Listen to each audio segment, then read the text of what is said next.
Oke, selamat pagi kelas 4A2. Kita mulai saja perkuliahan kita pada pagi hari ini. Apakah suara saya bisa jelas terdengar? Bisa, Bu. Oke. Nah, kita akan melanjutkan materi sebelumnya, yakni tentang hubungan kerja, dan kita lanjutkan tentang materi tentang perjanjian kerja.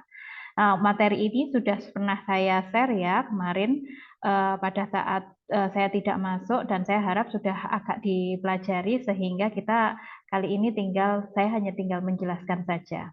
Nah, teman-teman, ada yang namanya perjanjian kerja bersama, dan peraturan perusahaan.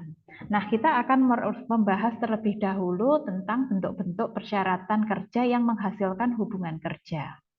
Nah, sebelum terjadi hubungan kerja itu kan terjadi karena adanya perjanjian kerja terlebih dahulu. Nah, perjanjian kerja ini itu dibuat secara individu antara orang dengan pengusaha yang pada intinya memuat hak dan kewajiban masing-masing pihak. Jadi, atau biasanya perjanjian kerja ini itu terus kemudian disebut sebagai kontrak kerja.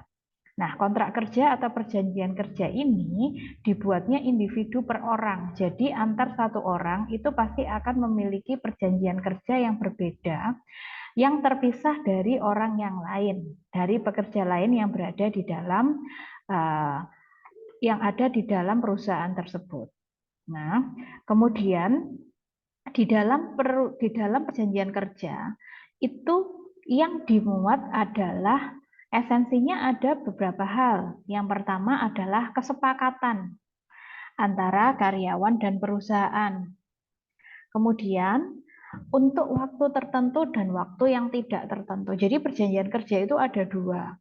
Ada perjanjian kerja waktu tertentu dan ada perjanjian kerja waktu tidak tentu. Ini sudah saya singgung sebelumnya ya saat kita membahas tentang hubungan kerja. Perjanjian kerja waktu tertentu itu yang seperti apa? Perjanjian kerja waktu tertentu itu di dalam perjanjian kerjanya ada batasan sampai kapan perjanjian itu berakhir. Misal, perjanjian kerjanya itu sampai 3 bulan, sampai 6 bulan, atau sampai 1 tahun. Nah, sedangkan perjanjian kerja waktu tidak tertentu, maka tidak disebutkan pembatasan waktu di dalam perjanjian kerjanya. Sehingga perjanjian kerja tersebut berakhir jika satu, karyawan tersebut atau pekerja tersebut meninggal dunia. Dua, karyawan tersebut memasuki usia pensiun. Jadi tergantung yang mana yang terlebih dahulu. Nah, bahwa perjanjian kerja tersebut itu tentu saja bukan hanya bisa dibuat secara tertulis, tapi juga bisa secara lisan. Jadi memang perjanjian kerja itu boleh kok secara lisan. Hanya saja perjanjian kerja secara lisan itu tidak disarankan. Kenapa? Karena kalau secara lisan kan kalau tidak ada saksi atau saksinya kemudian tidak bisa dipercaya kan tidak ada bukti yang jelas nanti. Jadi sehingga perjanjian kerja itu sebaiknya dibuat secara tertulis. Dan jika dibuat tertulis, maka perjanjian kerja itu harus dibuat dalam bahasa Indonesia. Nah, perjanjian kerja ini ada di mana sih aturannya? Untuk perjanjian kerja itu aturannya ada di pasal 52 Undang-Undang Nomor 13 Tahun 2003, sekaligus disinggung juga di pasal 111 dan 124. Nah, ini adalah dasar-dasar perjanjian ya, atau syarat syahnya perjanjian. Kemarin kita sudah kemudian membahas tentang syarat syahnya perjanjian. Yakni yang pertama adalah kesepakatan kedua belah pihak. Kemudian kecakapan melakukan perbuatan hukum dari para pihak tersebut. Kemudian adanya perjanjian yang diperjanjikan. Dan yang keempat adalah perjanjian tersebut tidak bertentangan dengan ketertiban umum, kesusilaan, dan peraturan perundang-undangan yang berlaku. Nah, kalau A dan B itu tidak memenuhi, maka perjanjian itu dapat dibatalkan, ya kan? Kalau C dan D tidak memenuhi, maka perjanjian itu disebut batal demi hukum. Nah, itu perjanjian kerja. Nah, kembali lagi soal perjanjian kerja. bahwa di dalam perjanjian kerja itu ada yang namanya hak dan kewajiban para pihak. Ya, ada yang namanya hak dan kewajiban dari para pihak yang telah disepakati. Selain ada hak dan kewajiban, di dalam perjanjian kerja itu biasanya juga memuat tentang persyaratan-persyaratan kerja atau aturan-aturan yang terdapat di dalam suatu perusahaan. Nah, aturan-aturan ini tentu saja harus dipatuhi oleh karyawan, oleh pekerja. Nah, aturan-aturan ini itu disebut sebagai peraturan perusahaan atau bisa juga berbentuk perjanjian kerja bersama atau kesepakatan kerja bersama. Jadi, di dalam peraturan perusahaan itu adalah aturan yang dibuat secara tertulis oleh pengusaha yang memuat syarat-syarat kerja dan tata tertib perusahaan. Nah, perjanjian kerja bersama atau PKB isinya itu sebenarnya sama seperti peraturan perusahaan, bahwa aturan itu adalah sebuah syarat-syarat kerja dan tata tertib yang berlaku di perusahaan itu. Hanya saja ada sedikit perbedaan antara peraturan perusahaan dan perjanjian kerja bersama. Yang pertama, kalau kita lihat dari peraturan perusahaan. Nah, bahwa peraturan perusahaan itu yang membuat adalah perusahaan. Jadi modelnya adalah top down. Jadi di dalam peraturan perusahaan, perusahaan membuat peraturan dan karyawan itu hanya mengetahui. Jadi ada sosialisasi mengenai peraturan tersebut dan karyawan itu mengetahui dan harus menjalankan peraturan perusahaan tersebut. Jadi tidak ikut membuat ya. Dari di sini perbedaannya nanti antara peraturan perusahaan dan perjanjian kerja bersama itu yang paling terlihat adalah dari sisi penyusunan. Peraturan perusahaan disusun oleh perusahaan, di mana karyawan atau pekerja itu tidak dilibatkan di dalam penyusunan. Nah, di dalam peraturan perusahaan ini itu selain mengatur tentang syarat-syarat kerja, selain mengatur tentang peraturan yang harus dijalankan oleh karyawan, juga mengatur tentang hak, mengatur tentang kewajiban, nah, mengatur juga tentang hak dan kewajiban dari pengusaha. Nah, hanya saja dalam peraturan perusahaan ini itu yang membuat adalah dari perusahaan, dari pengusaha. Sehingga tentu saja ketika peraturan perusahaan itu dibuat oleh pengusaha, tentu saja kepentingan yang diatur adalah kepentingan pengusaha lebih banyak kan? Ya pastinya karena yang membuat peraturan itu adalah pengusaha atau perusahaan, pasti akan jauh lebih condong untuk mengakomodasi atau mengakomodir dari kepentingan perusahaan. Nah, untuk bisa berlaku, peraturan perusahaan ini harus disahkan. Siapa yang mengesahkan? Pejabat yang berwenang. Siapa pejabat yang berwenang itu adalah Dinas Ketenagakerjaan setempat yang sesuai dengan di mana perusahaan itu berdomisili. Misal, perusahaan yang berada domisilinya di Kota Kediri, maka tentu saja pejabat yang berwenang untuk mengesahkan peraturan perusahaan adalah Disnaker Kediri. Nah, bahwa peraturan perusahaan itu harus dibuat secara tertulis ya. Tetapi peraturan perusahaan itu dapat tidak berbahasa Indonesia. Artinya apa? Karena kan banyak sekali ya perusahaan-perusahaan yang ada di Indonesia itu bukan perusahaan Indonesia, istilahnya dia adalah perusahaan asing. Nah, jika perusahaan itu adalah perusahaan asing, maka tentu saja peraturan perusahaan yang disahkan oleh pejabat berwenang itu harus terdapat dua bahasa. Jadi bahasa asli asal dari perusahaan tersebut dan yang kedua adalah bahasa Indonesia. Nah, jadi kalau perusahaan asing maka peraturan perusahaannya harus dibuat di dalam dua bahasa. Kenapa?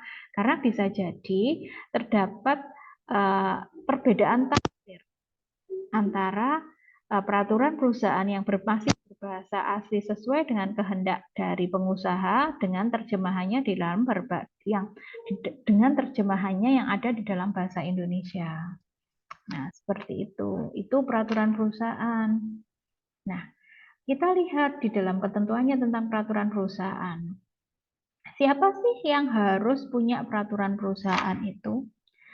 Pengusaha yang mempekerjakan pekerja minimal ya 10 orang itu sudah wajib punya peraturan perusahaan. Jadi tidak dilihat dari segi modalnya ataupun omset dari perusahaan tersebut, tetapi dilihat dari orangnya atau pekerjanya. Jika kemudian pengusaha itu sudah punya 10 orang pekerja, maka seharusnya pengusaha tersebut sudah harus punya peraturan perusahaan yang didaftarkan ke Dinas Tenaga Kerja. Nah, isinya apa sih peraturan perusahaan itu? Peraturan perusahaan itu adalah syarat kerja yang belum diatur dalam peraturan perundang-undangan dan rincian pelaksanaan ketentuan dalam peraturan perundang-undangan. Jadi kan udah undang-undang tentang tenaga kerja ya, misal aturan tentang jam kerja, aturan tentang lembur, aturan tentang pemberian THR itu kan sudah ada. Nah, kalau sudah ada aturannya, maka harus merujuk pada undang-undang. Tapi kalau ternyata belum diatur, maka peraturan perusahaan berhak menetapkan peraturan-peraturan yang belum diatur di dalam undang-undang tersebut. Nah, dalam hal peraturan perusahaan akan mengatur kembali materi dari peraturan perundangan, maka ketentuan dalam peraturan perusahaan tersebut harus lebih baik dari ketentuan dalam peraturan perundang-undangan. Misal begini, kan di dalam hal peraturan perusahaan ini mau mengatur tentang jam kerja. Nah, batas jam kerja itu kan 8 jam satu hari ya, dan dalam satu minggu 5 hari kerja, dalam satu bulan 25 hari kerja. Kalau perusahaan itu mau membuat aturan sendiri tentang jam kerja, boleh, tetapi harus lebih baik. Lebih baik itu bagaimana? Tentu saja dengan jam kerja yang lebih sedikit. Umpamanya, jadi misal satu hari itu nggak 8 jam, tapi 7 jam. Nah, misal seperti itu. Jam ke-8 itu sudah masuk lembur. Nah, itu kan lebih baik daripada peraturan perundang-undangan. Jadi seperti itu. Kalau ada aturan di dalam undang-undang mau diatur lagi di dalam peraturan perusahaan, maka ya harus diatur menjadi lebih baik. Seperti itu. Kemudian siapa yang mengusun? Yang menyusun adalah pengusaha. Bisa jadi di sini wakil pekerja itu tidak dilibatkan, tetapi diperhatikan saran dan pertimbangannya. Nah, karena pembuatan peraturan perusahaan itu merupakan tanggung jawab pengusaha, maka wakil dari pekerja ini hanya bisa memberikan saran-saran dan pertimbangan sehingga tidak bisa diperselisihkan. Misal begini, ada peraturan perusahaan yang modelnya seperti ini, dan kemudian dari serikat pekerja atau pekerja berkeberatan terhadap aturan tersebut. Kalau ini bentuknya adalah peraturan perusahaan, selama itu tidak bertentangan dengan undang-undang ya, selama tidak bertentangan dengan undang-undang, maka PP itu tidak dapat diperselisihkan. Nah, ini berbeda dengan perjanjian kerja bersama.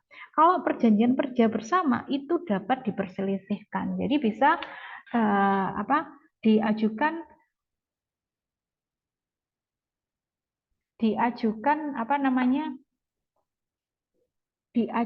ke perselisihan hubungan industrial. Nah,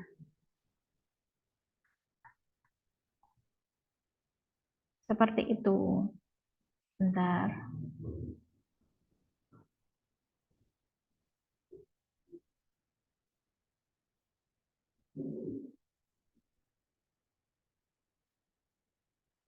Coba yang belum bisa masuk pakai yang baru ini ya, pakai passcode yang ini, yang pakai ID meeting sama passcode-nya. Kalau tidak bisa masuk melalui link saya tadi, gitu ya.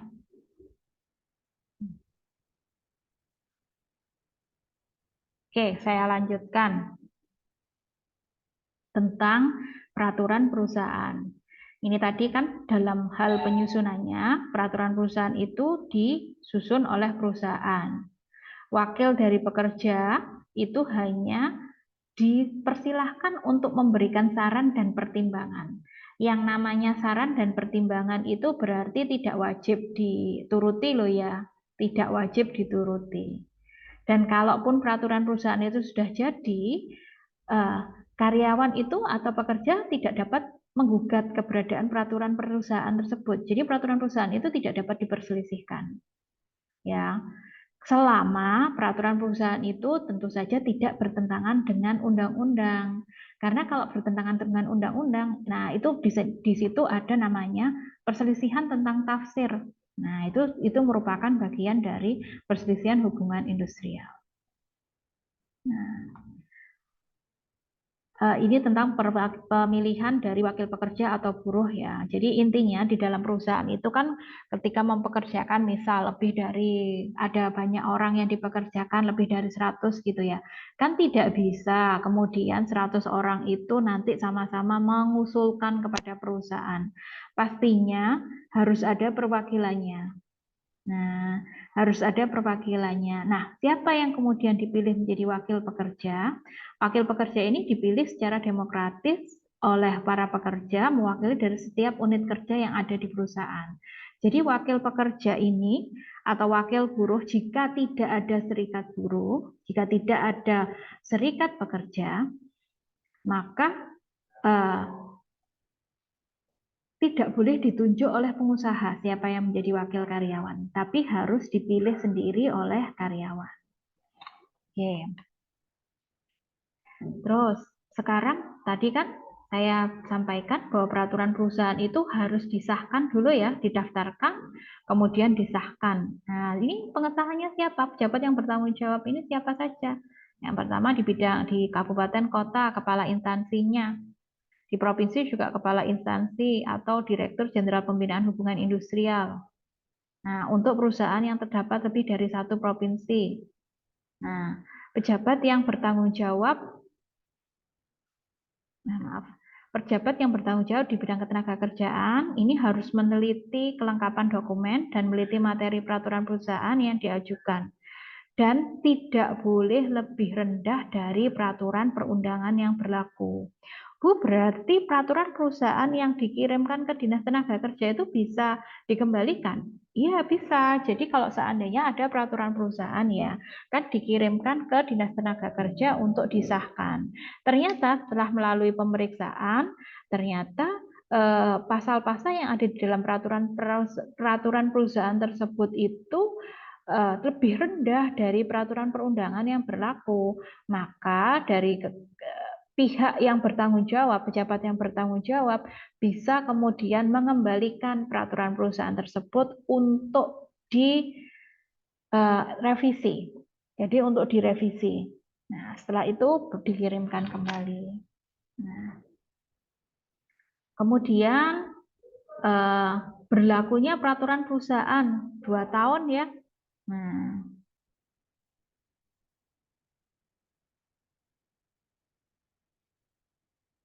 ya. Jadi PP itu berlaku sampai ada PP yang baru, ada peraturan perusahaan yang baru. Jadi biasanya PP itu memang sudah ada masa berlakunya, yakni 2 tahun. Nah, selama 2 tahun, 2 tahun kemudian maka perusahaan wajib menyerahkan pembaruan dari peraturan perusahaan tersebut. Nah, sekarang ada yang namanya perjanjian kerja bersama. Nah, kalau perjanjian kerja bersama itu, perbedaannya adalah dari yang membuat.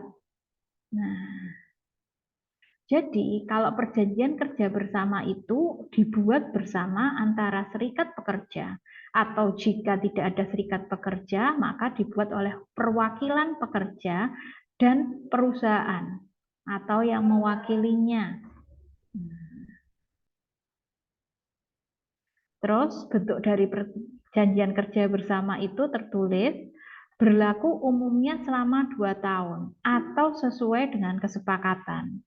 Karena biasanya di dalam PKB itu ada masa berlakunya. Misal, masa berlakunya adalah 2 tahun. Kemudian bisa diperpanjang jika masih disusun atau belum ada PKGB baru atau dari perwakilan serikat pekerja dan perwakilan perusahaan itu belum menemukan kesepakatan. Nah, itu bisa. Terus kemudian nanti dari PKB itu diperpanjang berlakunya. Jadi biasanya PKB itu berlaku sepanjang masih belum ada PKB yang baru. Nah, dalam hal ini tetap ada batasannya ya. Jadi PKB itu kan berlaku selama 2 tahun. Ya. Terus kemudian bisa diperpanjang sampai 2 tahun lagi. Terus kemudian bisa diperpanjang sampai 1 tahun lagi. Nah, kalau sudah di tahun kelima dan ternyata kesepakatan antara pengusaha dan perwakilan pekerja atau serikat pekerja itu tidak ketemu, maka bisa diselesaikan di perselisihan hubungan industrial. Kalau peraturan perusahaan tadi kan tidak bisa diperselisihkan. Kalau PKB atau perjanjian kerja bersama itu bisa diperselisihkan melalui pengadilan hubungan industrial atau melalui arbitrase hubungan industrial. Jadi ini mana yang kemudian biasanya berlakunya seperti ini? Kan di dalam perundingan untuk membuat suatu perjanjian kerja bersama itu harus ada perundingan terlebih dahulu. Harus ada perundingan yang kemudian dilaksanakan oleh perwakilan pekerja dan oleh pengusaha. Nah, dari keseluruhan pasal-pasal kan itu tidak mungkin semuanya tidak disetujui ya, tidak mungkin semuanya itu kemudian masih bermasalah. Pasti kan ada pasal-pasal yang bermasalah, ada juga pasal-pasal yang sudah selesai dibahas. Nah, jika kemudian pada tahun kelima masih ada pasal-pasal yang bermasalah, masih ada hal-hal yang tidak disepakati, maka bisa ditemukan jalan tengahnya, yakni PKB itu yang baru diberlakukan terlebih dahulu pasal-pasal yang sudah disetujui. Nah, pasal-pasal yang tidak setujui ini bisa kemudian dicari alternatif penyelesaiannya. Jadi bisa kemudian pasal-pasal yang masih bermasalah itu dibawa ke pengadilan hubungan industrial untuk diputuskan hakim. Nah, bisa seperti itu. Atau kemudian melalui model penyelesaian sengketa hubungan industrial yang lain. Nanti untuk materi tentang bagaimana caranya menyelesaikan sengketa itu akan ada materinya sendiri ya. Nah, karena kesepakatan kerja bersama atau perjanjian kerja bersama itu adalah sudah dibuat oleh dua pihak, maka untuk berlakunya itu tidak perlu ada pengesahan. Jadi kalau sudah ditandatangani oleh para pihak, ya, jadi sudah ditandatangani oleh pengusaha dan ditandatangani oleh pekerja, maka secara otomatis bekerja berlaku di perusahaan tersebut. Hanya saja PKB itu tetap harus didaftarkan ke instansi terkait, ke Disnaker. Ya. Jadi kalau peraturan perusahaan tadi itu benar-benar harus mendapatkan pengesahan dari Disnaker, maka perjanjian kerja bersama itu hanya perlu didaftarkan saja ke Disnaker. Seperti itu. Nah, itu tadi perbedaan antara perjanjian kerja bersama dengan peraturan perusahaan. Lebih menguntungkan yang mana? Kita lihat dari sisi pekerja. Kalau dari sisi pekerja, karena di dalam perjanjian kerja bersama mereka dilibatkan, dalam perjanjian kerja tersebut, maka mereka secara otomatis memiliki kedudukan yang setara, yang seimbang dengan pengusaha. Sehingga perjanjian kerja bersama itu dianggap lebih memenuhi rasa keadilan bagi karyawan. Seperti itu. Sementara karena peraturan perusahaan itu hanya dibuat oleh para pengusaha saja, maka secara otomatis kepentingan pengusaha lah yang lebih diadaptasi di dalam peraturan perusahaan. Nah, aturannya begini, kalau sebuah perusahaan itu kan wajib ya punya peraturan perusahaan. Nah, di dalam peraturan perusahaan itu harus diperbarui selama 2 tahun. Setiap 2 tahun kan harus diperbarui. Terus kemudian jika kemudian pengusaha itu ingin merubah peraturan perusahaan menjadi perjanjian kerja bersama, itu diperbolehkan. Dan sangat dianjurkan bahwa peraturan yang ada di dalam perusahaan itu bentuknya perjanjian kerja bersama, karena itu lebih adil, lebih mengakomodir keadilan bagi kedua belah pihak. Nah, tetapi sebuah perusahaan yang sudah punya PKB, yang perjanjian kerja, yang peraturan perusahaannya itu menggunakan PKB, menggunakan perjanjian kerja bersama, itu tidak boleh menggantinya dengan PP, tidak boleh diganti dengan peraturan perusahaan. Karena itu artinya menurunkan hak dari karyawan. Kalau tadi kan karyawan boleh, kalau di dalam PKB kan karyawan boleh ikut menyusun ya, karena memang berada di dalam ada perwakilan karyawan yang kemudian menyusun PKB tersebut. Nah, secara otomatis itu dianggap mengakomodir kepentingan dari para pekerja atau para karyawan. Sedangkan kalau peraturan perusahaan itu kan hanya mewadahi kepentingan dari pengusaha saja. Jadi kalau PP itu dianggap standar, kemudian PKB itu dianggap baik. Nah, kalau sudah baik ya, sudah berada di PKB, maka ya tidak boleh diturunkan menjadi standar itu tadi atau menjadi cukup. Nah, seperti itu. Jadi memang harus standarnya seperti itu ya aturannya. Jadi kalau memang perusahaan, karena PP itu kan wajib, perusahaan itu kan wajib punya PP, ya kan? Perusahaan wajib punya PP kalau mempekerjakan lebih dari 10 orang. Ini ada kan aturannya bahwa ada sanksinya kalau nggak punya PP. Nah, bisa jadi disanksi pidana denda paling sedikit 5 juta dan paling banyak 50 juta rupiah.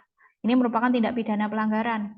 Nah, kalau tidak punya PP, perusahaan kalau nggak punya PP itu bisa ada sanksi pidananya.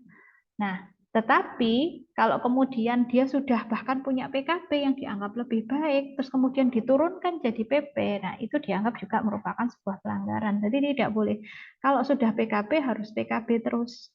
Kalau PP boleh ditingkatkan menjadi PKB. Seperti itu. Oke, teman-teman, kita masih punya waktu sekitar 7 menit ya. Silahkan untuk kemudian barangkali ada yang mau ditanyakan. Nah, dari materi yang saya sampaikan ini, yakni tentang perjanjian kerja bersama, dan peraturan perusahaan. Jadi begini modelnya. Perjanjian kerja itu kan kontrak individu. Nah, selain ada perjanjian kerja yang mengikat seorang karyawan kepada pengusahanya, maka di dalam perusahaan itu biasanya juga ada PP atau PKB yang menjadi semacam lampiran ya, lampiran dari perjanjian kerja bahwa ini loh peraturan yang ada di perusahaan kami yang harus dipatuhi beserta dari perjanjian kerja tersebut. Oke, barangkali ada yang mau ditanyakan.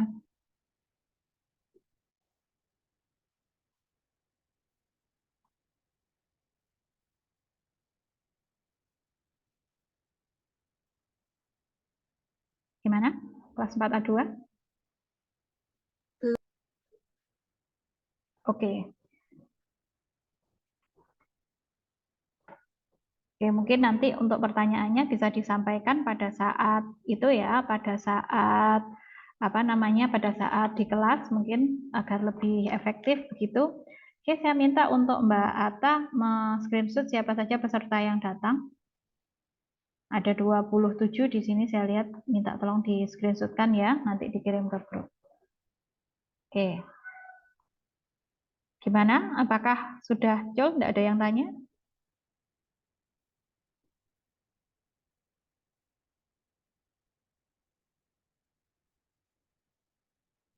Oke, kalau memang sudah tidak ada yang tanya, saya akhiri dulu pertemuan kita pada hari ini. Kita berjumpa lagi minggu depan ya dengan materi berikutnya, yakni tentang upah tenaga kerja. Baik, saya akhiri dulu. Assalamualaikum warahmatullahi wabarakatuh.